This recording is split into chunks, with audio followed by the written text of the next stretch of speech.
This is a Jackson Dinky. More specifically, this is my friend's Jackson Dinky. This is my friend Jay's guitar, and it's his very first guitar from all the way back in 2013, I believe. He's a very good friend of mine from all the way back home in Hong Kong.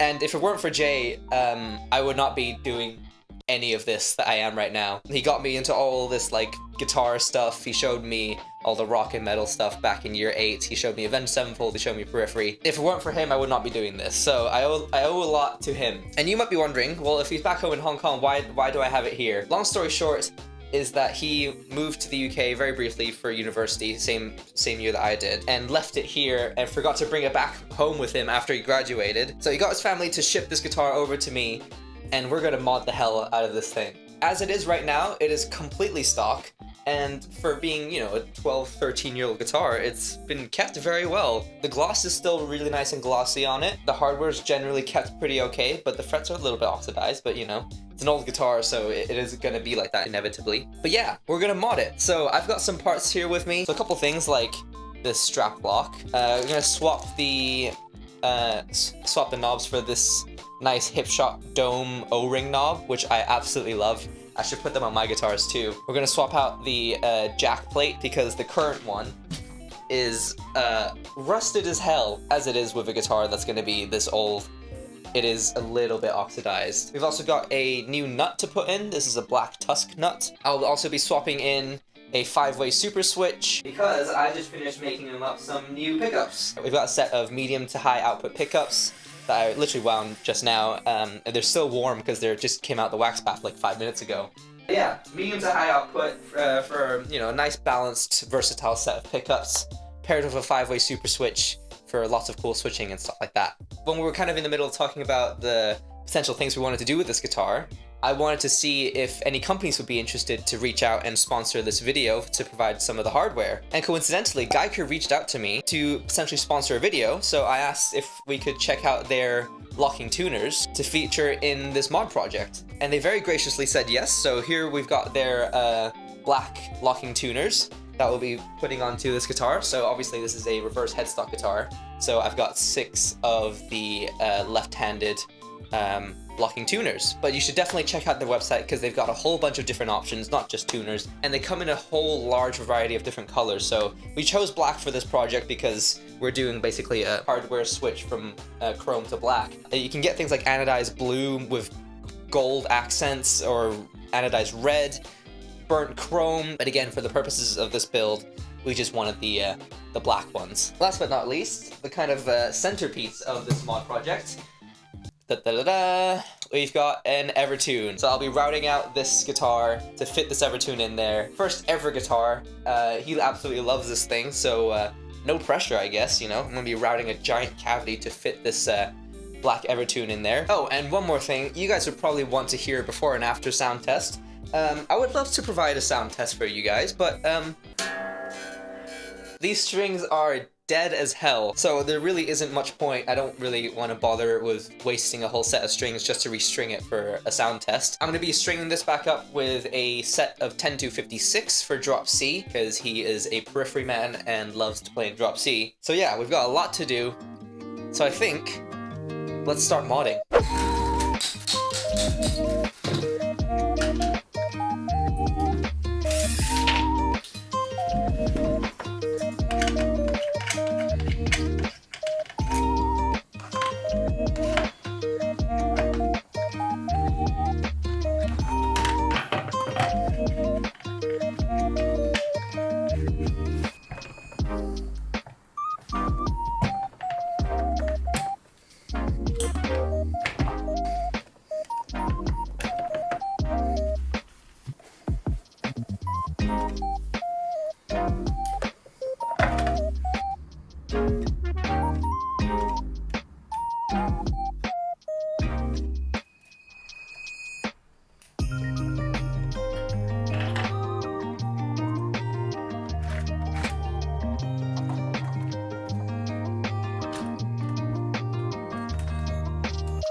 The guitar is done! I'm really happy with the way this guitar looks. I've been kind of just looking at this guitar and playing with it for like the past day. And like, even for just having it for just a day, I feel like just looking at it, I feel like it always felt like it should have looked like this. Not that it didn't look good before, but like, this feels right, you know? And one thing I've kind of noticed is that like, this kind of looks like that Jackson that Mike Stringer used to play. I guess another Spirit Box name drop, haha. It really does look like that Jackson 7-string with the kind of gold flaky burst on it, whereas this is, you know, this is a flame maple top. But it really has that kind of similar vibe, doesn't it? And it has an Evertune as well, obviously. So to run over the specs of this guitar now, we've got an Evertune bridge, obviously. We have a 5-way super switch that goes bridge, split inner coils, both pickups, full humbucker, split outer coil, and the neck pickup. So very typical switching system for a 5-way switch with 2 humbuckers. We've got Guyker locking tuners, which are actually so nice. The action on them, the locking mechanism is actually so smooth and feels really good to use. And to give you some specs on the pickups, the bridge pickup is a medium to high output humbucker.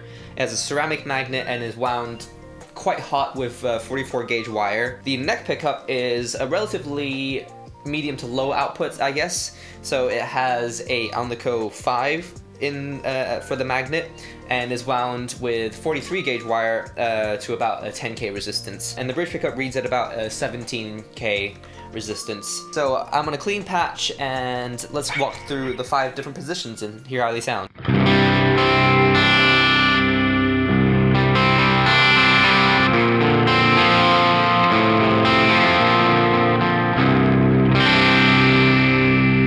So one thing to bear in mind is this patch normally on my other guitars is it's still driven, but not that driven. So as you can tell, obviously this is quite a high output pickup, but it's nice and bitey, and you still get a good amount of high-end articulation, even for being a high output ceramic humbucker in the bridge position. Position 2 is the split inner coils of both pickups.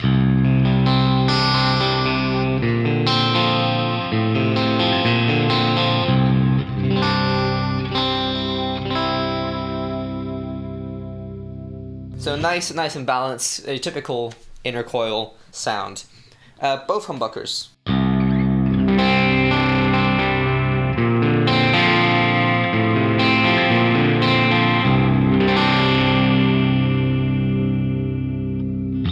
And then split outer coil.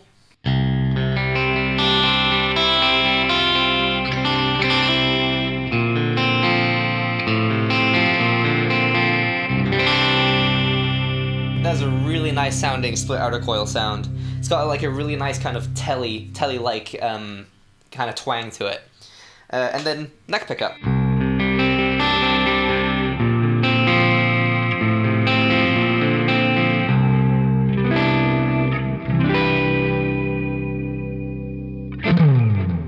Very nice woody sounding neck pickup. I'm really happy with the way the neck pickup sounds. Let's do a little bit of rhythm playing on a nice heavy sound.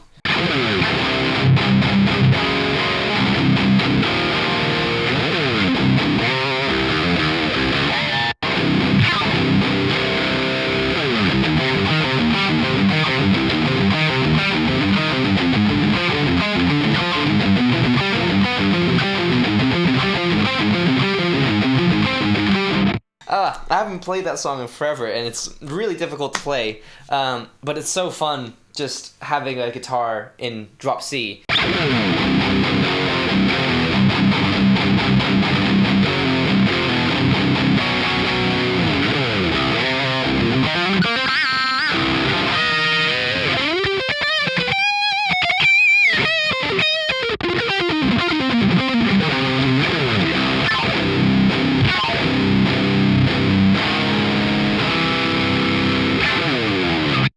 I want to talk through the process of what the Evertune install was like for this guitar, because it was a little bit different. So first thing of note is that because of the old bridge, it was like a Tune-O-Matic style bridge, it had 2 big fat posts in the guitar that I had to pull out, and I had to drill out plugs in order to plug the hole that they left, because otherwise the holes would be incredibly visible around the edge of the Evertune. I managed to hide that pretty well, I feel like. You know, I tried to match the grain as best as I could. And then another thing, I don't know if you would have spotted this already, but there's a couple of screws back here, and that's because I couldn't find a plug cutter drill bit that was small enough that would make a plug that would fit where the old string through ferrules were.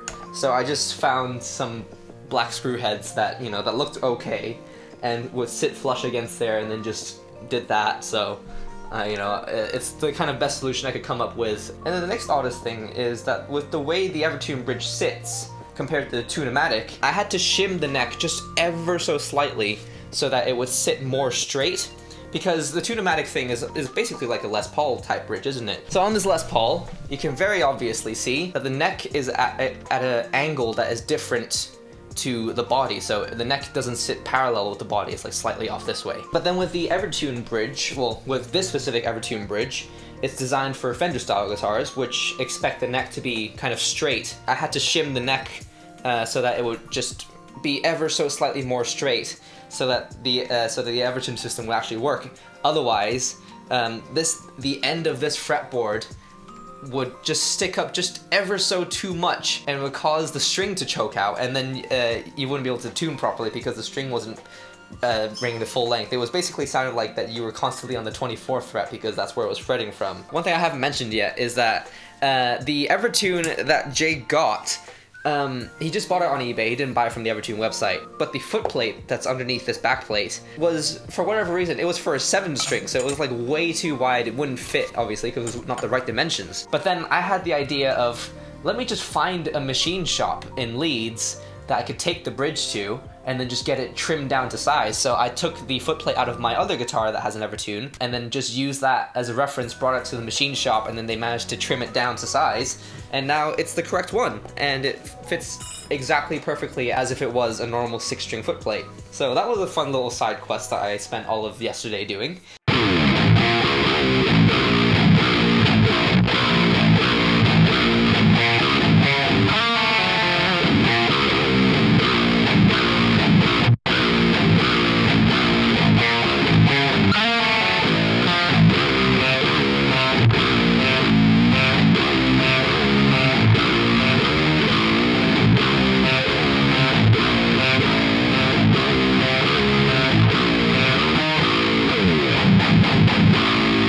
But yeah, I guess that's it for this guitar. So let me know what you guys thought of this mod project. Did you guys find it fun? Did you guys find it interesting? Or was it way too over the top and was like, just keep the guitar as it is, man? Or was it a lot of fun and maybe you guys might want to do it to your guitars too? Doing it to a first guitar, I'm not so sure about, but Jay was happy for me to go ahead and do it to his first guitar. And I'm just very glad that I didn't mess it up. So yeah, thank you very much, Jay, for sending this guitar over to me for me to mod for him. Hopefully he likes this mod, but from the photos that I've been sending him, I think he does like it. So that's good. I guess that's it for this video. 2 Evertune videos in a row now. Hopefully the next one isn't also an Evertune video, but if it is, still fun. But yeah, that's it for this video. I hope you enjoyed it. Let me know what you thought in the comments down below, and I'll see you guys in the next video. Take care, guys. Bye.